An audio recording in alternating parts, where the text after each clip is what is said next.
If you've watched my other vlogs, you saw an intro of me wearing this exact same thing, but I could not let the year end without going through the rest of the books that I have read this year. Now, in the last vlog where I talked about books, I had read 38 out of my 60 book goal for 2024, and now at the time of recording, I have read 64 books. And I know I said this in the last book vlog, but that's crazy because I think I read maybe anywhere from 4 to 10 books last year, and now I've read 64. That's wild. Couple people I wanted to thank for this book journey. Number 1, Josh. He's been reading his whole life and I've never understood it, but now I get it. So 2, my book club. Literally, I owe my reading journey truly to them. But I digress. I wanted to share with you guys book 39 through 64, my ratings, a little bit about them. So let's jump into it. And as always, if you are not a book person, I will put the timestamp of where you can jump ahead to just get into the rest of the vlog. So I'll give you a second to do that.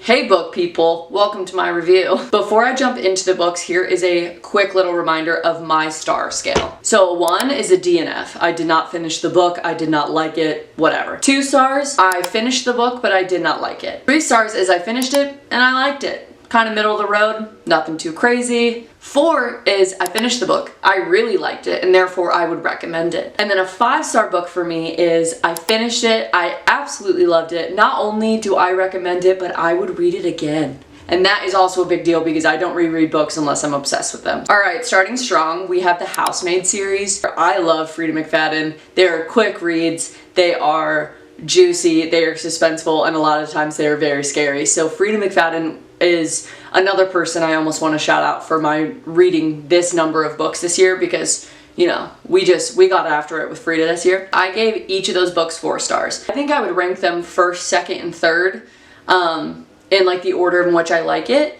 They are very similar to other Frida stuff, and then once you've read the first one, you kind of can figure out the other 2 books. Number 42, It Ends With Us by Colleen Hoover. Of course, I am a female in my 20s. Of course I read that book this year. I gave it 3 stars, but I think It Ends With Us was very just middle of the road for me, and that's fine. I'm allowed to have that opinion. Book number 43, The Girl on the Train. I gave this book 4 stars. This movie was crazy with Emily Blunt, and I think the book was just as good. Also at the time, the book club book we were reading mentioned The Girl on the Train, and I just thought that was super fun. So I was like, we're gonna give her 4 stars. Number 44, After You'd Gone. I give this book 4 stars. Now, talking about this book even now, I want to reread it because I did an audiobook.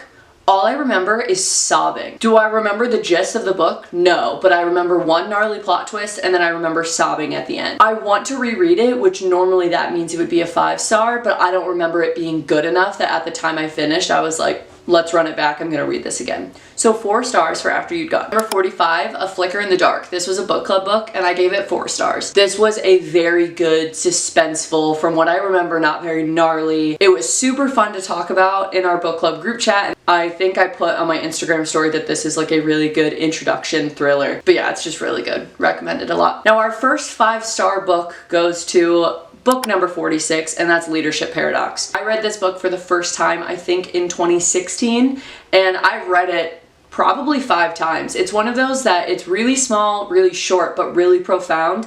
It takes stories from the Bible and it talks about them almost in like modern day terminology, and then they pull out the leadership lesson. It feels a little bit like a devotional that you can kind of just plow through, but maybe I'll even do that next year. Read it again, but do it as a devotional. I think could be really, really cool. Book number 47 was the finale of the Harry Potter series. Now, if you didn't know this, I read a Harry Potter book a month for the entirety of up until August in 2024, and I loved it. I'm normally a one-off person, but like if I'm gonna start reading and taking it seriously, there are some series that I have to read, and Harry Potter was the first one on my list.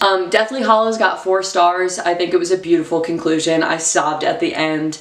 But I think the highest rating of any of the Harry Potters I gave was a 4-star, because unfortunately, I think now that I've read them, I don't know if I'll read them again. Maybe one day I'll read them with my kids because I think that would actually be super fun, and then watch the movies and make a whole thing of it. I apologize right now for the continuity errors. My camera died in the middle of talking about Harry Potter, so I don't even remember where I left off. Deathly Hallows got a 4. Harry Potter overall, great series. Number 48, Ward D, Frida McFadden. This was a book club book, but I did not read it at the time of book club, so I apologize, ladies. But I gave this book a 3 stars. I liked it, but I don't recommend it. Scared me to absolute death. I literally was texting in the book club and I was like, how did this not ruin people's lives when y'all were reading it? And they're like, it did. We just never said anything. So, book number 49, Room for Rent. I do not recommend this book. I don't think you should read it. I gave it 2 stars. I finished it because I wanted to know what happened, but it was the classic, oh no, don't go in there. Main character proceeds to go in there. I love a main character, but like if the main character is just stupid, I'm out. I've never written a book. When I talk negatively about a book, you are already beating me if you've written a book. So like, you win. But I'm just saying, I'm not crapping on the person. I'm like the author. I think they're probably great. I just did not like that book. End of story. Book 50, Everyone in My Family Has Killed Someone. This was a book club book. I only gave this one 3 stars, middle of the road. It was a murder mystery that was supposed to be funny, but if it's supposed to be funny, like let's have it. I want to be like crying laughing. I was like, this is chaotic, and then it also was like randomly very sad. Book 51, Expiration Dates. I saw this one on another vlog, and I would give this one 4 stars. The book starts and you're immediately in the story, which I personally really like, and then it was like romantic, but not a romance novel, and then there was also something you're trying to figure out the entire time. So I think it scratched that part of my brain, and I read it in one sitting. Like I took a bath, lit a candle, started that book, and I finished it. So very quick. 52, another 5-star book, The God of the Woods. I want this book made into a movie so badly. It was, again, a murder mystery, but in a way that did not feel cliche, did not feel too scary. It was like kind of if Gossip Girl was trying to solve a murder, was kind of the vibe. I was getting like a super wealthy family that owns a summer camp, and then it's also like, so almost like if Dirty Dancing was a murder mystery. 53, another book club book, Finley Donovan is Killing It. So this is a series, and book 54 was the second one. But the first one, I gave 4 stars. I thought it was super fun, and it's like comedic, but then also like you feel really empowered as a girl, and yeah, it was just really good. And then 54, Finley Donovan Knocks Him Dead, I only gave 3 stars. I did not continue the series, mainly because it kind of did the same thing, but in a slightly different font the second time. I might circle back on it because I would love to know what happens, but as of right now, giving her 3 stars. Book number 55 was Normal People. And before I get absolutely obliterated by the book people of YouTube, I only gave this book 3 stars. I was expecting this book to absolutely just throw me out a window and it was going to change my life.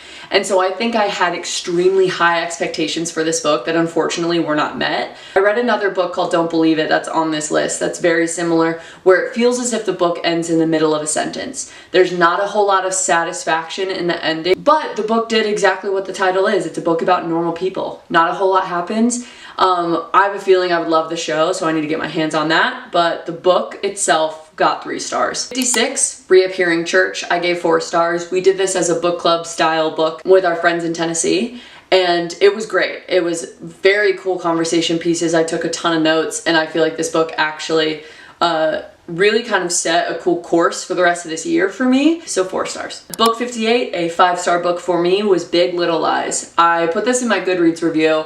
I loved the show, but I loved the book. Could not put it down. I gave this one 5 stars because I want to read it again, but there's so many dynamic characters in this book that I almost want to read it again, focusing specifically on certain characters. I read and I'm focusing on the main character, almost missing completely everyone in the background, and so I want to do that again with Big Little Lies. 59, Listen for the Lie. I gave it 4 stars. This book was crazy in like a really, really good way. It's about a girl who has been accused, kind of, not like legally accused, like she's not in jail, but everyone in her town thinks that she killed her best friend. And then there's a guy who records a true crime podcast and comes to their town to figure it out. Almost gave this a 5 because I want to reread it, but listened to it the second time. Summer listened to it as an audiobook and said it's great because it sounds like a podcast, and I think that'd be really cool. 60, The one that, you know, brought me into the finale of my reading goal was The Perfect Son by Frida McFadden. Great book, but unfortunately I had to give it 3 stars because I called the ending on the second chapter. And a lot of her books kind of follow the same format, but literally it was so sad when the twist finally came and I was like, oh, that's crazy, because I wrote that down on page 2. Anyways, 3 stars. We love you, Frida. Book 61 was Don't Believe It. I talked about this one in my last vlog. I liked this book a lot.